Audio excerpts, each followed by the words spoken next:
Hello, good morning. എന്തൊക്കെയുണ്ട് വിശേഷം? ബ്രേക്ക്ഫാസ്റ്റൊക്കെ കഴിച്ചോ? ഞങ്ങൾക്ക് ഇന്നിവിടെ പുട്ടും പഴവുമാണ് കേട്ടോ. എല്ലാ വീട്ടിലും ഉള്ള പോലെ തന്നെ ഞങ്ങൾക്കൊരു റുട്ടീനുണ്ട്. അത് ദോശ, ഓട്ടട, പത്തിരി അങ്ങനെയൊക്കെയാണ് കേട്ടോ. അതിനിടയ്ക്ക് കയറി വരുന്ന ഒരു അതിഥിയാണ് കേട്ടോ ഈ പുട്ട്.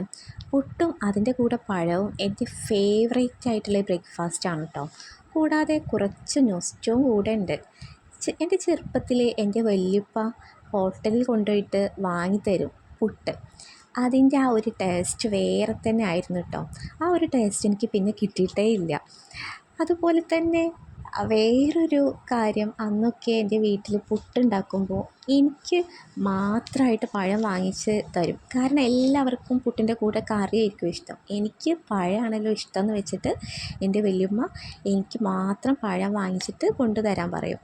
അപ്പോൾ അതൊക്കെ ഒരു പ്രത്യേക തരം എന്തോ ഒരു മധുരിക്കുന്ന ഓർമ്മകൾ എന്നൊക്കെ പറയുമല്ലോ, അതുപോലെ തോന്നും എനിക്ക് ഈ പുട്ട് കഴിക്കുമ്പോൾ. നിങ്ങൾക്കുണ്ടോ ഗൈസ് ഇങ്ങനത്തെ ബ്രേക്ക്ഫാസ്റ്റ് ഓർമ്മകളൊക്കെ?